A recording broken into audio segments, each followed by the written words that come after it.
नमस्कार मित्रांनो, मी शिरीष लाड. माझ्या बातमी वाक्य बातमी या सदरामध्ये आपलं सहर्ष स्वागत.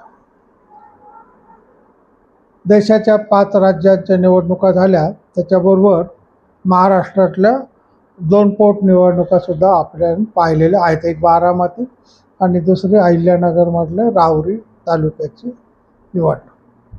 बारामती आणि राहुरीमध्ये दोन्हीकडे युतीचे निवडून आलेले. बारामतीमध्ये राष्ट्रवादीच्या सुनेत्राताई पवार निवडून आल्या. राहुरीमध्ये भाजपचे अक्षय कर्डिले निवडून आलेले आहेत. ते येणारच होतं, त्याच्यामध्ये काय प्रश्न नव्हता. आता काय झालं की अजितदादा पवारांचं अपघाती निधन झालं. राहुरीमध्ये शिवाजीराव कर्डिलेंचं आजारपणामुळे निधन झालं. त्याच्यामुळे त्या निवडणुका बिनविरोध व्हाव्या, त्यांच्या वंशजांनाच आपण तिकीट दिलेलं आहे अशी भाजपची इच्छा होती. पण त्याला विरोधी पक्षांनी खो घालण्याचा प्रयत्न केला. राष्ट्रवादी काँग्रेसने जाहीर केलं होतं की बारामती आम्ही उभं करणार नाही, पण त्यांनी काँग्रेसला पिना मारल्यामुळे काँग्रेसने जाहीर केलं की आम्ही आमचा उमेदवार उभा करू, आणि त्यांनी तिथंच उमेदवार द्यायचा प्रयत्न पण केला, फॉर्म पण भरला. पण आता देवेंद्र फडणवीसांनी फोन केल्यामुळं काँग्रेसचे अध्यक्ष जे हर्षवर्धन सपकाळ यांनी तो सीट म्हणजे माघारी घ्यायला लागला. त्याच्यामध्ये कोणाचं वाईटपणा झालं तर काँग्रेसची हसं झालं, काँग्रेसची नाटक्की झाली की तुम्ही फॉर्म भरला आणि पुन्हा मागं घेतलं. तुम्ही जरी किती उड्या मारले की नाही आम्ही याच्यासाठी मागं घेतला, तर तुम्हाला निवडून आलाच नसता माणूस. जरी तुमचा उभा राहिला असता तर मागच्या वेळेस 4-5 हजार मतं घेतली, यावेळेस फार तर अजून 1000 मतं घेतल्या. बदनामी ही होणारच होती. मग का करून घेतली हा महत्त्वाचा विषय आहे की विरोधी पक्षांना ही बुद्धी कधी येणार की कुठं सीट उभं करावं, कुठं करू नये, आपण निवडून येणार आहोत का भाजपला विरोधासाठी विरोध करायचा, हा जो प्रकार आहे. त्याच्यामुळं त्यांचं काय होतं की काँग्रेस असो, शरद पवार पक्ष असो, की या पक्षांची जी लॉयल्टी आहे, लोकांमध्ये जो विश्वास आहे, तो कमी होत चाललेला आहे. आता राहुरीमध्ये सुद्धा काय झालं की प्राजक्त तनपुरे यांनी मी निवडणूक लढणार नाही म्हणून जाहीर केलं. त्यांनी ते सगळं फॉर्म भरला होता, सगळं तयार केलं होतं, त्यांना AB फॉर्म आला होता. पण त्यांनी देवेंद्र फडणवीसने सांगितलं तर ते सांगितलं. त्यांनी काय दुसरा माणूस दिला, मोकाटे म्हणून कोणतरी त्यांनी नवीन उमेदवार दिला. त्या बिचाऱ्याचा बळी आकणक शरद पवार काँग्रेसने दिला. त्यांना किती मतं पडले? 27,000. तर मोकाट्यांची बदनामी नाही झाली, ही शरद पवार काँग्रेस पक्षाची बदनामी झाली, काकांची बदनामी झाली की तुम्हाला फक्त 27,000च मतं पडलेले आहेत नवख्या अक्षय कर्डिले समोर. एकदम नवीन तरुण शिवाजीराव कर्डिलेंचा मुलगा, या व्यतिरिक्त त्यांची ओळख काही नाही आहे. त्या माणसासमोर तुमच्या पक्षाच्या माणसाला 27,000 मतं पडतात.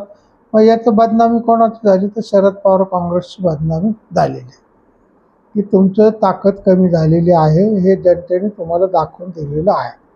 मग मला प्रश्न तोच पडतो की जे राजकारण तुम्ही खेळायला जाता त्याच्यामध्ये अपयश येणार हे माहीत असताना पुढं जर पाऊल टाकलं तर त्याचे परिणाम पुढच्या निवडणुकांवर घडून येतात.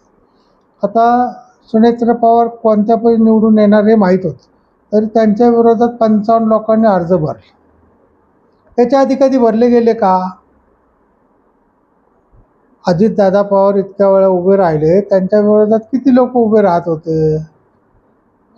मग सुनेत्राताई पवारांच्या विरोधात 55 लोक उभे राहिले.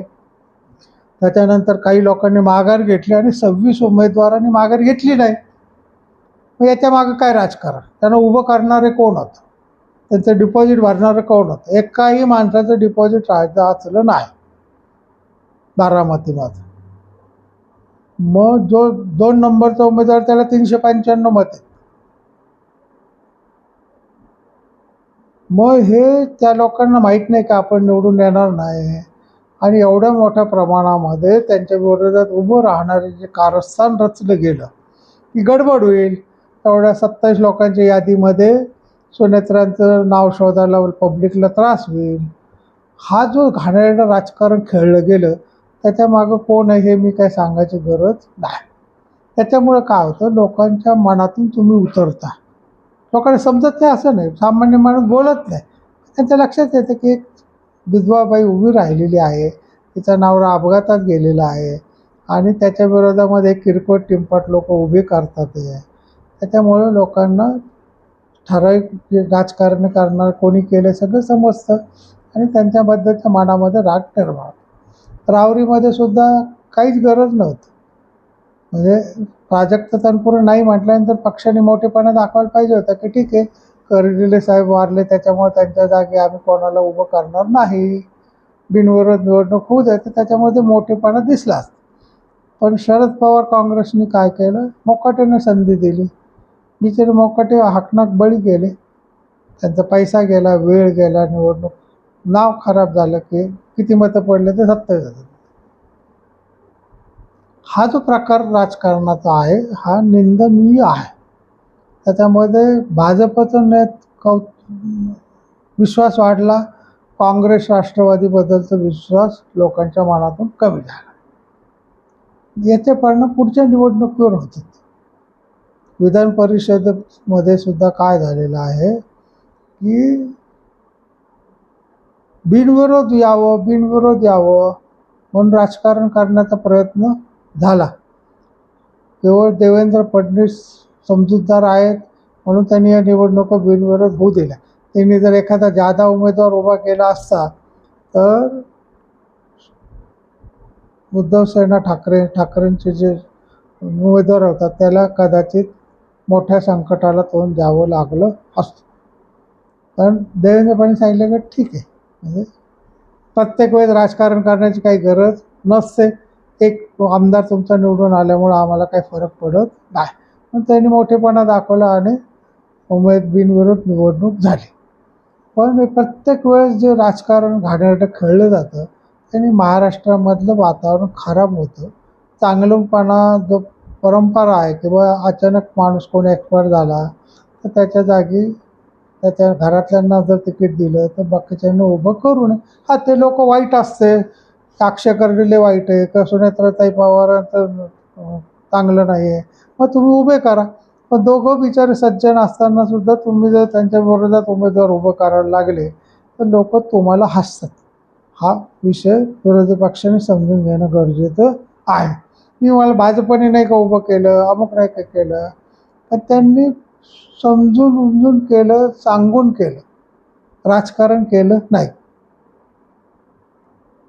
बहुतेक वेळा जिथं जिथं उमेदवार काँग्रेसचे किंवा राष्ट्रवादीचे मावा गेले त्याच्या ठिकाणी भाजपनं उमेदवार उभं नाही. एकदाच मला आठवतं पंढरपूरमध्ये का माढ्यामध्ये उभं केलं होतं, पण त्यांनी तो निवडून आणला.